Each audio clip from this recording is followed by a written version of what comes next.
नमस्कार मित्रांनो, जय हिंद. आपल्या हेल्पिंग एम के यूट्यूब चॅनलवर सर्वांचे एकदा स्वागत आहे. महत्त्वाचा विषय आहे. तुम्ही पाहिलंच थांबलील की सर नागपूर ग्रामीणच्या कट ऑफ हा अंतिम किती राहील. तर बघा, आपण एक शॉर्टलिस्ट केलेली आहे, जी मार्काची यादी आज आलेली आहे. यामध्ये एकूण शॉर्टलिस्ट म्हणजे 99 मार्कपासून ते 90 मार्कपर्यंत अशी एकूण तब्बल 206 मुलांची एक लिस्ट आहे. म्हणजे लिस्ट संपूर्ण मार्काची आहे ही, टोटल जितक्या पण उमेदवारांनी लेखी परीक्षा दिली. परंतु अनुक्रमांक 1 पासून तुम्ही बघू शकता, टॉपर आहे राहुल वाघमारे, ज्याचा चेस्ट नंबर आहे 4063. सेकंड नंबरवर पण सुद्धा बघू शकता 4441, ज्याचा टोटल गुण आहे 99. तर बघा, अशी एकूण 206 लोकांची एक शॉर्टलिस्ट आहे आपल्याकडे, ज्याच्यामध्ये तुम्ही बघू शकता, हे बघा 206 लोकांना 90पर्यंत गुण आहे. तर आता मी तुम्हाला सांगू इच्छितो की सर 90वाले आणि 99वालेच लागतील का? तर नाही, याच्यामध्ये काही समांतर आरक्षण, सामाजिक आरक्षण, काही एक्समॅनसुद्धा आहे, परंतु एक्समॅनला एवढे गुण नसतात. तर सहजासहजी एक जनरल मेरिट किती जाऊ शकते, म्हणजेच की साधारणतः कास्टच्या मेरिट आणि ओपनचा मेरिट हा किती जाऊ शकतो. तर बघा, 272 जागेची भरती होती, ज्यामध्ये प्रत्येक कास्टलासुद्धा चांगल्या जागा आहे. तर काही मित्रांनी आता स्वतः त्यांचे मार्क काढलेले आहेत. तर ते म्हणतात सर की माझे 120 टोटल आहे, कोणी म्हणतो 132 टोटल आहे. तर सर आमच्या OBCचं होईल का? तर सरासरी 10 ते 12 मुलांनी मला मार्क्स सांगितले कास्टनुसार. त्यानुसार मी एक एव्हरेजली एक कटअप सांगतो तुम्हाला की अंदाजित किती जाऊ शकतो. तर 206 मुलांना 99 ते 90 मार्क आहे. तर फक्त हेच सिलेक्ट होतील का? नाही, असं नाही आहे. याच्यामध्ये काही लोकांचं फिजिकलसुद्धा कमी आहे, त्यांनी पेपर चांगला मारलेला आहे. परंतु साधारणतः पेपर हा सोपी असल्यामुळे एव्हरेजली मार्क ओपनचं मेरिट जे आहे, सरासरी ओपनचं मेरिट 134-35च्या दरम्यान जाऊ शकते किंवा त्याच्या पुढे पण, खाली नाही. कारण की सरासरी जे गुण आहे हे मुलांना बऱ्यापैकी पडलेले आहे. आणि जागेच्या तुलनेत मी तुम्हाला सांगितलं 272 जागा आहे आणि 206 लोकांनाच 90पर्यंत मार्क आहे. त्याच्या खालचे सुद्धा 89, 88. आता काही लोकांचं ग्राउंड जर 45-48 असेल आणि त्या उमेदवाराला 88-85 मार्क असेल, तर तो सुद्धा सिलेक्ट होऊ शकतो. तर साधारणतः 8 ते 10 मुलांनी मला मार्क सांगितले, त्यानुसार मी एक एव्हरेजली कटऑफ काढलेला आहे.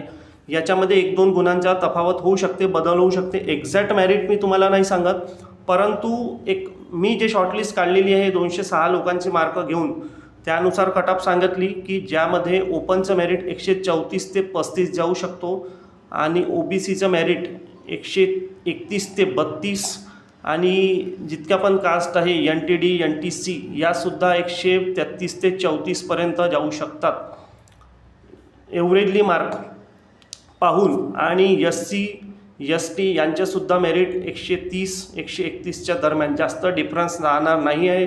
EWS वगैरेचा डिफरन्स असतो, परंतु बऱ्यापैकी नागपूर शहर आणि ग्रामीणला EWS SCBCचे फॉर्म आलेले आहे. त्याच्यामुळे एक सांगितलं मी तुम्हाला कटऑफ की SCBC हा सुद्धा कटऑफ हाय राहू शकतो. कारण की विदर्भामध्ये मराठा समाज भलेही नसेल, परंतु जितके पण पश्चिम महाराष्ट्र, मराठवाडा इथले सुद्धा मुलांनी इथे अर्ज केलेले आहे. त्याच्यामुळे प्रत्येक कटऑफ हा 130च्या पुढंच जाण्याची शक्यता आहे. कमी हा फक्त समांतर आरक्षणचा जो मुद्दा असतो, त्या लोकांच्या मेरिट भली कमी राहते, 2, 4, 5, 6 मार्क, 10 मार्क. पोलीस बॉय जे असतात यांचेसुद्धा मेरिट 2 अंकी लागून जातं. परंतु यावर्षी एव्हरेजली पेपर हा खूप सोपा आहे, त्याच्यामुळे कटऑफ हा थोडासा हाय जाण्याची शक्यता आहे, जो नागपूर ग्रामीणमध्ये अद्याप इतका मोठा कटऑफ कधीच गेला नाही. नागपूर शहरला 130च्या पुढं मेरिट गेल्या याच्या पुढे, पण नागपूर ग्रामीणला एवढा कटऑफ जात नाही. पण यावर्षी पेपर सोपा असल्यामुळे मुलांचे मार्क तुम्ही बघू शकता. सरासरी हे बघा, मी तुम्हाला 206 पुढची पण लिस्ट दाखवतो. 89वाले भरपूर आहे, 88 गुणवालेसुद्धा आहे, 87वालेसुद्धा आहे.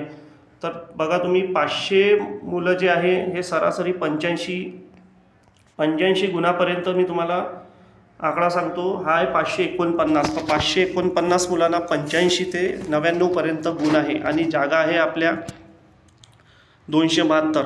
आता याच्यामध्ये काही महिलासुद्धा ज्यांनी 88-90 गुण घेतलेले आहेत. असा विचार नका करू की फक्त तुम्हाला इथे पुरुषच आहे म्हणून आहे. याच्यात महिलासुद्धा आहे. याच्यामध्ये काही समांतर आरक्षणवालेसुद्धा राहू शकतात, त्याच्यामुळे नाराज व्हायचे कारण नाही आहे. मी जो कटऑफ तुम्हाला सांगितलेला आहे हा सरासरी एक शॉर्टलिस्टनुसार सांगितलं आहे. मुलांचे जे एव्हरेजली गुण मला आले त्यानुसार 1-2 मार्काची तफावत होऊ शकते, परंतु इतका डिफरन्स नाही राहील की 4-5 मार्कांनी कटऑफ वर जाईल किंवा खाली जाईल. सरासरी मी तुम्हाला कटऑफ सांगितलेला आहे. आणि 2-4 दिवसात यादीसुद्धा प्रसिद्ध होऊन जाईल, फायनल कट ऑफ अंतरिम निवड यादी. त्यानुसार तुम्हाला आता सरासरी एव्हरेजनुसार तुम्हाला मार्क किती आहे हे तुम्ही काढले आहे मुलांनी. तर भेटूया नेक्स्ट व्हिडिओमध्ये मित्रांनो. पुढचे काही अपडेट असली तर. धन्यवाद. जय हिंद.